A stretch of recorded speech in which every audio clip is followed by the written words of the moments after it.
نحمده ونصلي على رسوله الكريم اما بعد فاعوذ بالله من الشيطان الرجيم بسم الله الرحمن الرحيم وعن ابي هريرة رضي الله تعالى عنه قال قال رسول الله صلى الله عليه وسلم لا وضوء الا من صوت او ريح صدق الله العلي العظيم۔ حضرت ابو ہریرہ رضی اللہ تعالیٰ عنہ سے روایت مروی ہے کہ آپ صلی اللہ علیہ وسلم نے ارشاد فرمایا کہ وضو نہیں ٹوٹتا مگر یہ کہ بدبو نکل آئے یا آواز نکل آئے۔ رسول اللہ صلی اللہ علیہ وسلم نے یہاں وضو کے بارے میں یہ ارشاد فرمایا ہے کہ کوئی شخص ایسا ہے کہ اس کے پیٹ میں قراقر ہے، یعنی پیٹ میں گڑبڑ مچی ہوئی ہے، تو اس گڑبڑ کی وجہ سے وہ شک میں مبتلا نہ ہو، اس کا وضو اس سے نہیں ٹوٹتا، لیکن صرف اس کا جو وضو ہے اس صورت میں متاثر ہوگا یا اس صورت میں وہ فاسد ہو جائے گا کہ اگر اس کی ہوا نکل آئے یعنی اس کو بدبو محسوس ہو تو اس صورت میں اس کا وہ وضو ٹوٹ جاتا ہے۔ اسی طرح دوسری بات جو اس حدیث میں بتائی گئی وہ یہ ہے کہ آواز وغیرہ انسان محسوس کرے اور اس کو یہ یقین ہو جائے کہ میرے جو پخانے کی جگہ ہے وہاں سے کوئی آواز وغیرہ نکلی ہے، تو اس صورت میں اس شخص کا وضو ٹوٹ جاتا ہے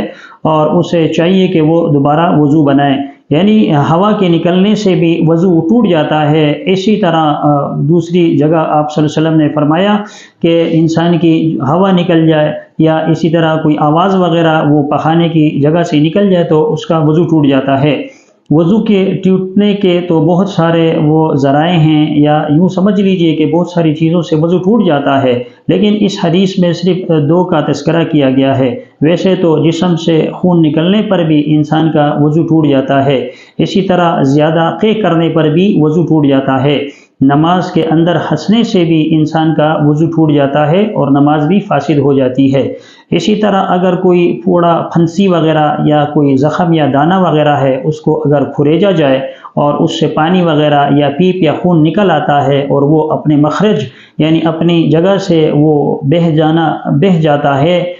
تو اس صورت کے اندر بھی اس شخص پر وہ وضو کا کرنا لازم ہو جاتا ہے۔ لیکن یہاں صرف دو چیزیں بتائی گئی ہیں اور دو چیزوں کی صراحت کی گئی ہے۔ ایک تو یہ ہے کہ کسی کی ہوا نکل جائے اور وہ بدبو محسوس کرنے لگے تو اس صورت میں اس کا وضو ٹوٹ جائے گا اور اسے دوبارہ وضو کرنا پڑے گا۔ اور دوسری بات جو بتائی گئی وہ آپ صلی اللہ علیہ وسلم نے فرمایا کہ اس طرح کوئی آواز وغیرہ وہ یہ محسوس کرے کہ کوئی آواز وغیرہ وہ پخانے کی جگہ سے نکلی ہے تو اس صورت میں بھی چاہیے کہ اس وضو کر لینا چاہیے، کیونکہ اس وضو سے نہ اس کی نماز ہوگی اور نہ وہ قرآن کریم کو چھو سکتا ہے۔ اللہ تبارک و تعالی ہمیں